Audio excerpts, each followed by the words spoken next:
The massive Imperial ship appeared without warning, materializing above Earth's atmosphere like a dark cloud blocking out the stars.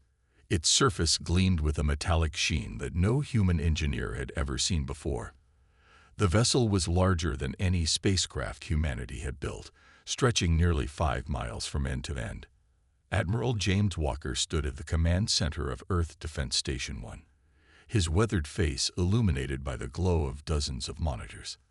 His hands were clasped behind his back as he watched the alien ships approach. 25 years of military service hadn't prepared him for this moment. "Sir, they're broadcasting on all frequencies," reported Lieutenant Mike Jones, his fingers dancing across the control panel. "They're using perfect English. Somehow." Walker nodded slowly. "Put them through." The main screen flickered to life, revealing a tall figure in elaborate robes. The alien looked almost human, except for the slight purple tint to their skin and eyes that seemed to shift color like oil on water. "I am Lord Grey, Ambassador of the Galactic Empire," the figure announced, their voice smooth and cultured. "We come with an offer of peace and prosperity for your world." Walker noticed how the ambassador didn't say greetings or ask for permission. The Empire, it seemed, wasn't used to asking. Within hours, representatives from every major nation gathered in the United Nations Emergency Chamber. Lord Grey stood before them, projecting images of countless worlds that had benefited from imperial rule. The ambassador spoke of technology beyond human understanding, medical advances that could end all disease, and interstellar travel that would open up the galaxy to humanity. But Dr. Emma Reed, Earth's leading xenoanthropologist, saw something different in the data stream being shared. While others watched the grand presentation, she noticed the small details, the declining population numbers on integrated worlds, the massive resource extraction operations, the subtle hints of military installations on every imperial world. She passed a note to Walker, who sat 3 seats away. The Admiral read it, his face growing darker with each word. "These are very generous terms," Lord Grey was saying, displaying a document that scrolled endlessly. "Simply sign, and Earth will become part of the greatest civilization in known space." Walker stood up, his chair scraping against the floor.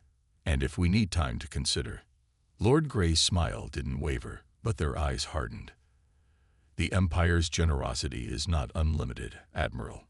We expect an answer within your next solar day." After the ambassador left, the Emergency Council erupted into chaos. Some nations wanted to sign immediately, dazzled by promises of advanced technology. Others demanded more time.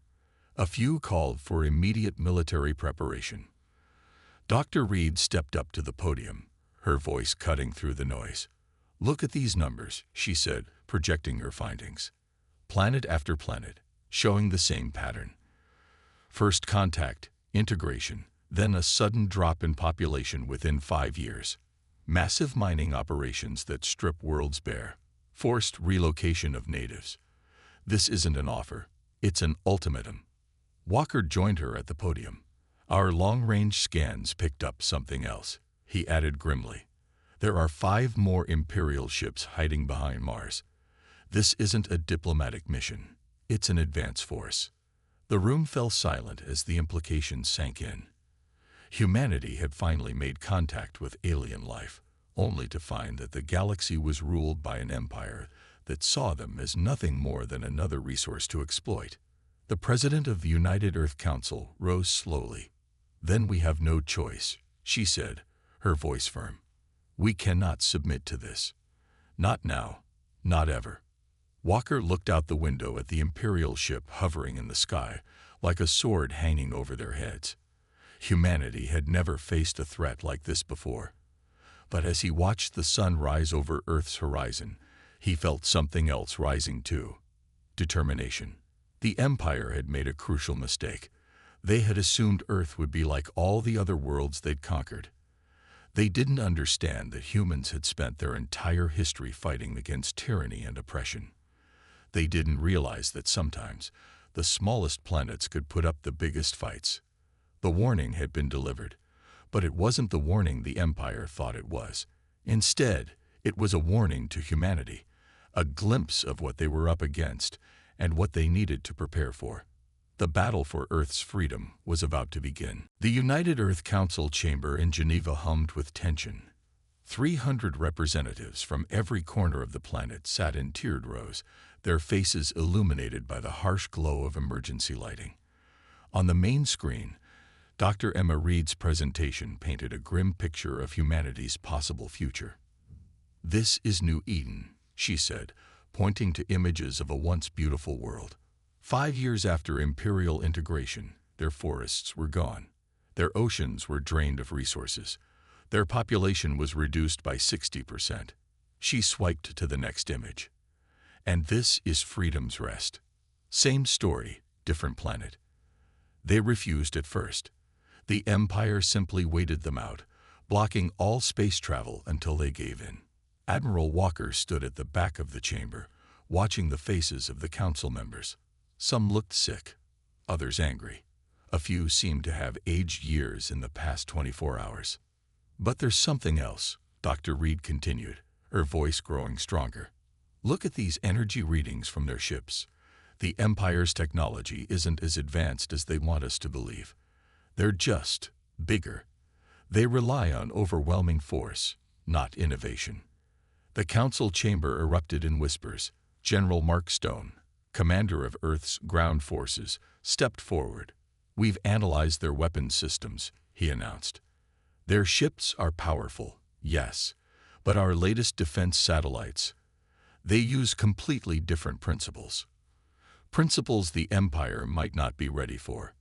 Director Anna Thompson from Intelligence stood next. "We've intercepted communications between their ships. They're not used to resistance.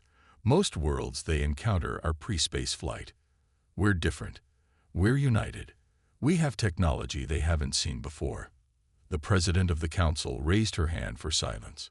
"What you're suggesting is unprecedented. No world has ever refused imperial integration and survived.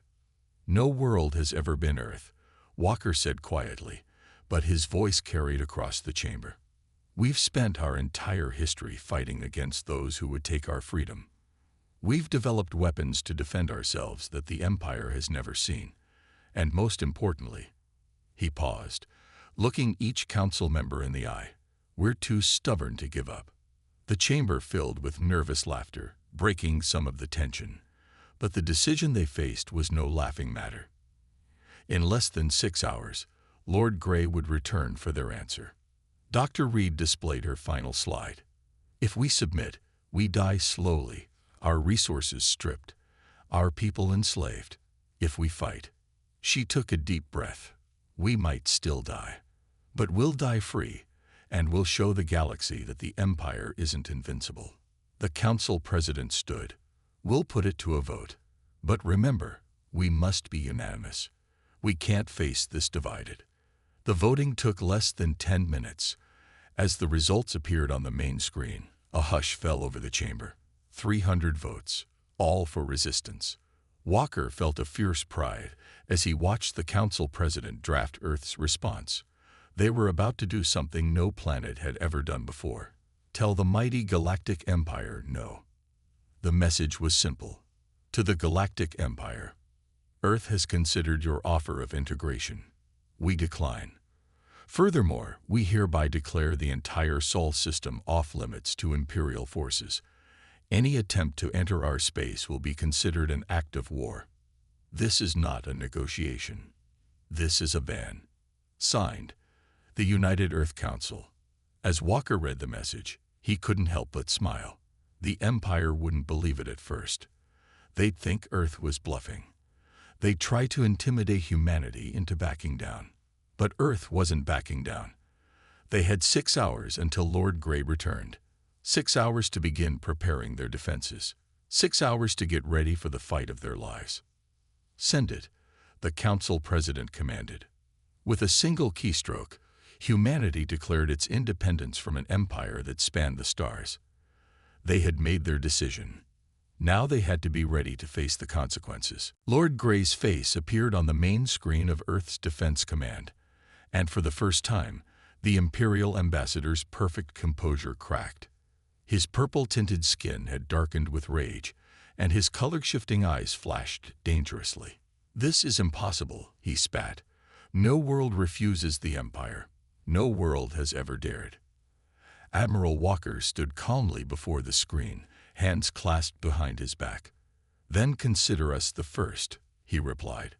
"Our ban is in effect immediately. Remove your ships from our solar system." "You primitive fools," Lord Grey snarled. "You have no idea what you're doing. The Empire will." Walker cut the transmission with a wave of his hand. "And now we wait," he said to the command crew. "Not for long, I expect." He was right. Within minutes, the long-range sensors lit up. The 5 Imperial ships hidden behind Mars were moving. But instead of the main battleship, they sent something smaller. "Scout ships," Captain Torres reported from his station. 3 of them, moving fast. "They probably think we can't detect them at that size." Walker nodded. "Let them come. Time to show them what primitive humans can do." The scout ships streaked toward Earth, their stealth systems active. They were expecting to slip past Earth's defenses easily. After all, no primitive world had ever detected Imperial stealth technology before. They weren't expecting the grid of satellites that suddenly powered up, bathing space in a web of invisible energy fields. They definitely weren't expecting those fields to strip away their stealth shielding like paper in the wind. "Scouts detected and exposed," Lieutenant Jones announced. "Defense Grid Alpha is operational. They're completely visible now." The Imperial ships faltered, clearly surprised. But they kept coming, arrogance overwhelming caution.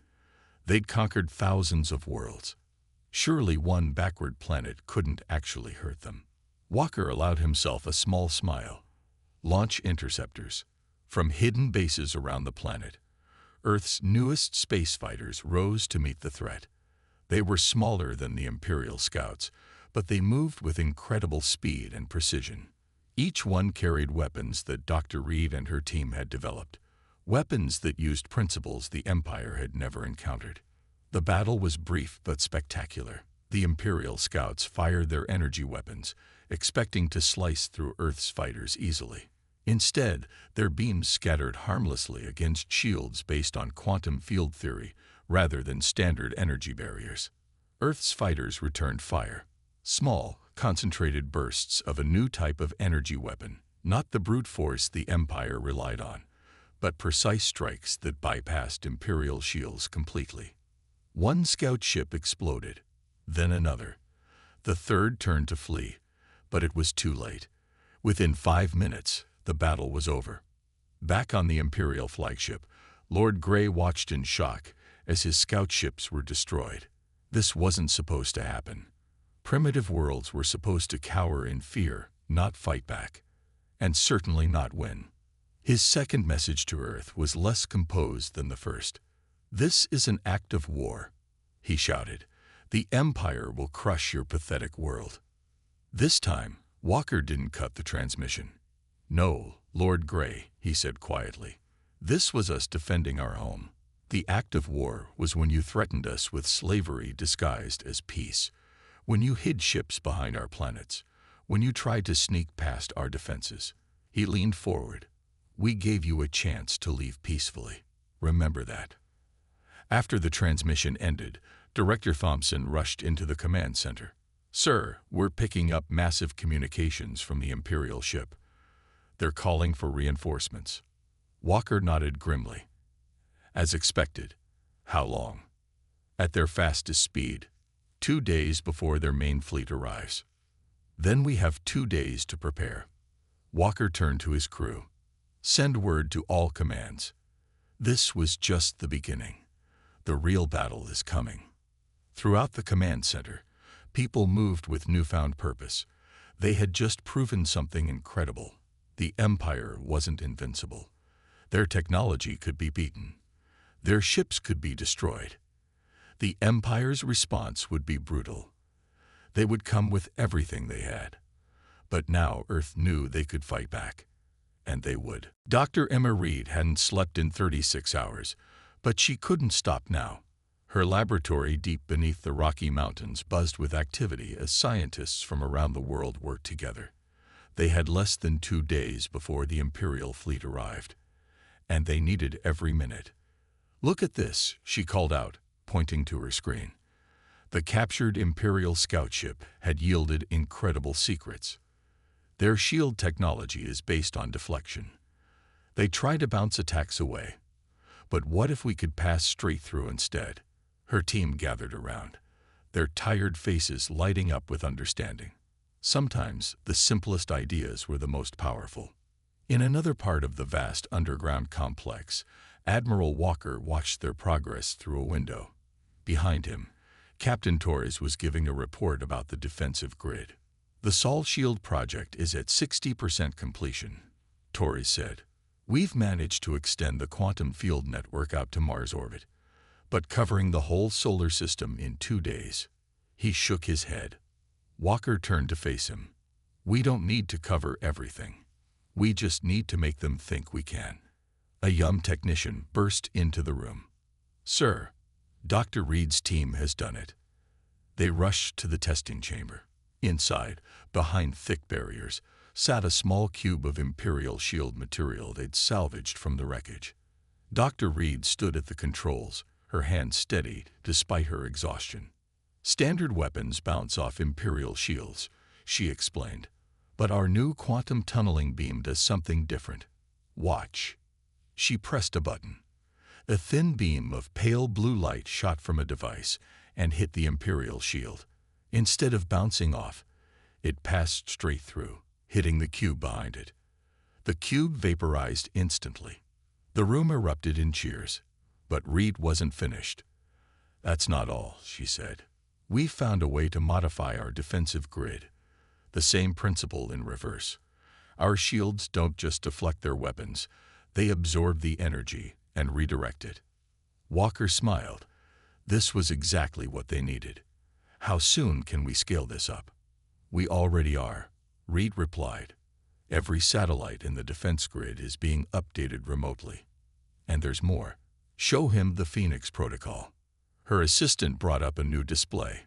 It showed a network of satellites, but these were different. They were smaller, faster, and there were thousands of them. "We took inspiration from nature," Reed explained. "When the Empire attacks our satellites, they'll break apart into smaller units. Each piece becomes a new satellite. The more they destroy, the more they'll have to fight." Walker stared at the display in amazement. In just 2 days, humanity had taken Imperial technology and not just matched it, but surpassed it. They weren't just copying, they were innovating. "Dr. Reed," he said softly, "you and your team may have just saved Earth." She shook her head. "We've given us a chance, but the Empire still outnumbers us. They're still more powerful. We'll need more than just good weapons to win this." As if to emphasize her point, the emergency alarms began to sound. Director Thompson's voice came over the speakers. "All personnel to battle stations. Long-range sensors have detected Imperial ships. A lot of them. They're ahead of schedule." Walker looked at Reed. "How many satellites have been upgraded with the new systems?" 70%, maybe 75. "It'll have to be enough." He turned to leave, then paused. "Keep working, Dr. Reed. Keep innovating. The Empire thinks they know what humanity is capable of. Let's show them how wrong they are." As Walker hurried to the command center, he felt something he hadn't expected. Hope. Yes, the Empire was powerful. Yes, they had conquered countless worlds. But they had never faced humans before. They had never faced a species that could take their own weapons and make them better in just 2 days. The real test was about to begin, and humanity was ready to show the galaxy what innovation truly meant. The Imperial fleet appeared like a swarm of metal locusts against the black of space. 500 ships, each one larger than anything humanity had ever built before the Empire arrived. Their massive forms blocked out the stars as they approached Earth's orbit. In the command center, Admiral Walker watched them come. Behind him, The room hummed with controlled tension as his crew worked at their stations. Enemy fleet holding position just beyond Mars orbit, Lieutenant Jones reported. They're deploying in attack formation. On the main screen, Lord Grey's face appeared once again. This time, he wasn't trying to hide his anger. "This is your last chance," he announced. "Surrender now, and we might let some of your species survive." Walker didn't bother responding. Instead, he gave a slight nod to Captain Torres. Across the solar system, humanity's defense grid came alive. Thousands of satellites activated, their quantum shields forming an invisible web around Earth. The Phoenix Protocol engaged, each satellite ready to split into dozens of smaller units the moment it was hit. "Sir," Jones called out, "they're launching fighters." The Imperial fleet released what looked like a cloud of smaller ships. There had to be thousands of them. They'd moved in perfect formation, bearing down on Earth with overwhelming force. This was what the Empire always did, crush resistance with sheer numbers. No world had ever stood against such an assault. Walker smiled. "Launch our fighters. Activate Defense Pattern Alpha." Earth's fighters rose to meet the Imperial assault. They were outnumbered 10-1, but they had something the Empire didn't expect. Dr. Reed's innovations. The battle began with a massive exchange of fire. Imperial energy beams struck Earth's quantum shields and simply vanished, their energy absorbed and redirected. The Empire's fighters, expecting their attacks to devastate Earth's defenses, flew straight into a trap. "Now," Walker commanded. Earth's fighters unleashed their quantum tunneling weapons. The beams passed straight through Imperial shields as if they weren't there. Ships that had conquered 1,000 worlds began exploding by the dozens, then hundreds. The Empire, shocked by the effectiveness of Earth's weapons, changed tactics. They began targeting the defense satellites. But every time they destroyed one, it split into 20 smaller units, each one just as deadly as the original. In the Imperial flagship, Lord Grey watched in horror as his first wave of fighters was decimated. "Impossible," he shouted. "They're nothing but primitives." He ordered his capital ships forward. Surely their heavy weapons would overwhelm these upstart humans. Walker saw them coming. "Activate the Sol shield." Dr. Reed's greatest innovation came to life. A massive quantum field expanded outward from Earth, not trying to stop the Imperial weapons, but absorbing them, redirecting their energy back at the attackers. The first Imperial battleship fired its main gun, a weapon that could crack a planet's crust. The beam struck the Sol shield and simply disappeared. A moment later, the energy burst out of quantum tunnels that opened right next to the Imperial ships. The Empire's own weapon turned against them. 3 capital ships vanished in massive explosions. "They're breaking formation," Torres shouted. "The Imperial fleet is falling back." On screens across Earth, people watched as the mighty Empire retreated. Their perfect formations were shattered. Their impenetrable shields were useless. Their overwhelming numbers meant nothing against human innovation. Lord Grey's final transmission was barely coherent with rage. "This isn't over. The Empire will return. We will destroy you." Walker finally responded. "No, you won't. Because now you know what happens when you threaten Earth. We gave you a chance to leave. Remember that when you tell your Empire about this day." The Imperial fleet fled, leaving behind hundreds of destroyed ships as testament to humanity's victory. In the command center, the crew began to cheer. But Walker and Dr. Reed exchanged knowing looks. This was a great victory, yes, but the Empire would be back. They would learn, adapt, try new tactics.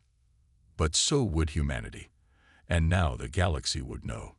Earth wasn't just another world to conquer. It was the world that said no to the Empire. And won. News traveled fast across the galaxy, even in an empire that controlled all official communications. Stories spread from ship to ship, planet to planet, each telling the same incredible tale. Earth had fought the Empire and won. 3 months after the battle, Admiral Walker stood in a secret meeting room deep beneath Geneva. The walls displayed dozens of transmissions from across Imperial space. Each one told the same story. Rebellion was spreading. Another 3 worlds have risen up against Imperial control, Director Thompson reported, marking new points on the galactic map. The mining colonies in the Outer Rim have stopped their shipments. And look at this. She played a transmission showing Imperial ships fighting their own kind. Some Imperial captains have switched sides. Dr. Reed entered the room, carrying new data tablets. The Empire's trying to keep their worlds in line by force, she said. But they're spreading themselves thin. And every time they move ships to crush one rebellion, 2 more start somewhere else. Walker studied the map thoughtfully. The Empire's perfect order was crumbling, and it had all started with Earth saying one simple word: no.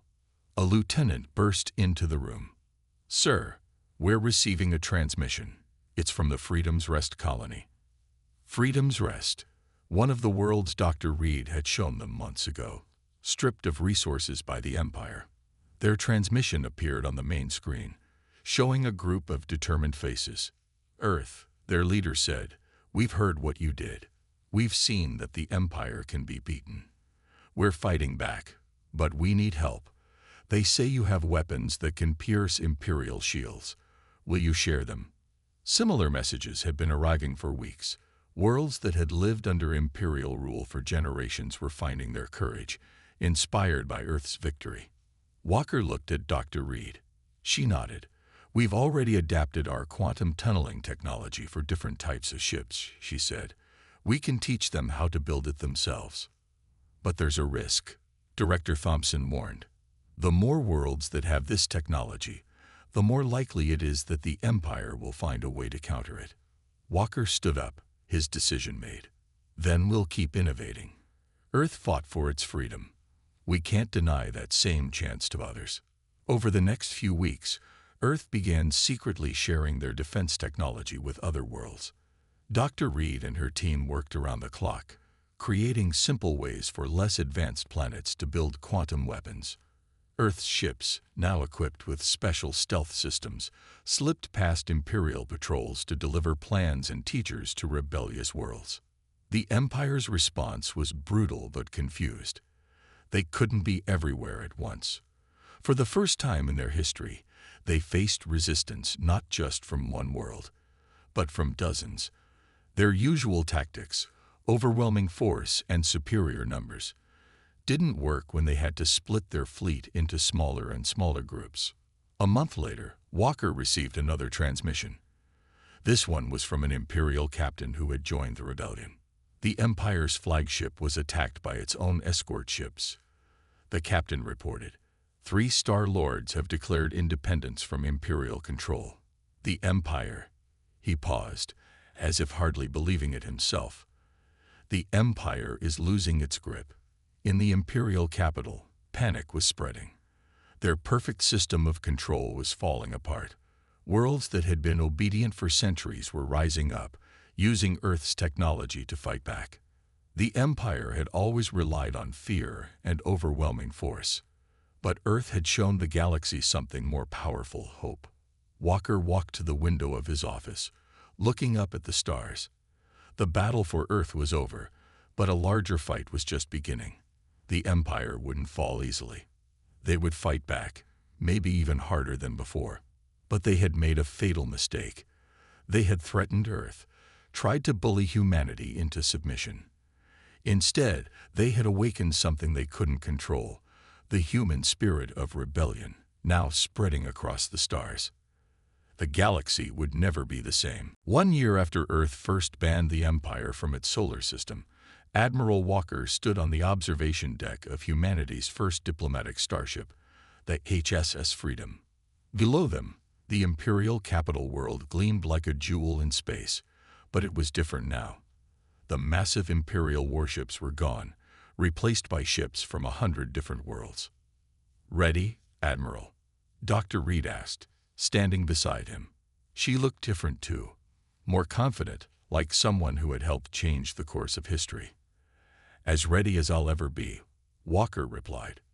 "Never thought we'd be here to sign a peace treaty with the Empire." or what's left of it. The empire hadn't fallen completely. Empires rarely do.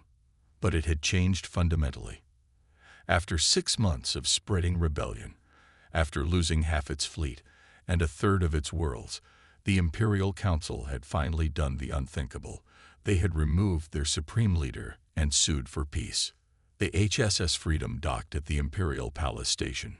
Walker, Reed, and their team walked through corridors that once would have been filled with Imperial guards.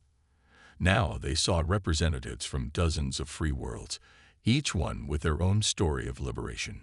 In the Grand Council chamber, Lord Grey was nowhere to be seen. Instead, the new Imperial Chancellor, a former rebel leader, greeted them. The changes were immediately obvious. Gone were the elaborate robes and displays of power. This was someone who understood the cost of tyranny. "Welcome, representatives of Earth," the Chancellor said. "The world that showed us all a better way." The peace treaty was surprisingly simple. The Empire would continue to exist, but as a confederation of equal worlds, not a tyranny. Each planet would govern itself. The Imperial fleet would be reduced to a peacekeeping force, jointly controlled by all member worlds. And Earth's ban would be officially recognized. The Sol system would remain independent, a neutral zone, and a reminder of where change began. But the treaty wasn't the only reason they had come. After the signing, Dr. Reed stepped forward to present Earth's next gift to the galaxy. "We call it the Freedom Protocol," she announced, displaying plans for a new type of defense system, a network of quantum satellites that can protect any world from invasion. Not to wage war, but to ensure peace. To make sure no empire can ever threaten free worlds again. The chamber erupted in applause. This was what they had all been fighting for. Not just freedom from the Empire, but freedom from fear itself. Later, at the celebration, Walker found himself talking to a young captain from one of the first worlds to rebel. "Did you know?" the captain asked. "When you first banned the Empire from Earth, did you know it would lead to all this?" Walker smiled, remembering those tense first days. "No," he admitted. "We just knew we had to stand up for ourselves. Everything else." He gestured at the room full of free beings from across the galaxy. This came because everyone else was brave enough to stand up too. As the celebration continued, Dr. Reed joined them at the window. Together, they watched ships from 100 worlds moving peacefully through space that had once been dominated by Imperial warships. "The galaxy's never going back to the way it was," Reed said softly. "We've all seen what freedom looks like now. What we can accomplish when we work together instead of trying to rule each other." Walker nodded. Earth's ban of the Empire had started as a desperate act of defiance, but it had become something more, a symbol of hope, a proof that even the most powerful empire could be changed by the courage of those who dared to say no. As the HSS Freedom prepared to return home, Walker took one last look at the transformed Imperial capital. Humanity had not only survived its first contact with galactic civilization, it had helped reshape it, not through conquest or domination, but through the simple, powerful act of standing up for what was right. The stars seemed brighter now, full of possibility rather than threat. The age of empire was over. The age of freedom had begun.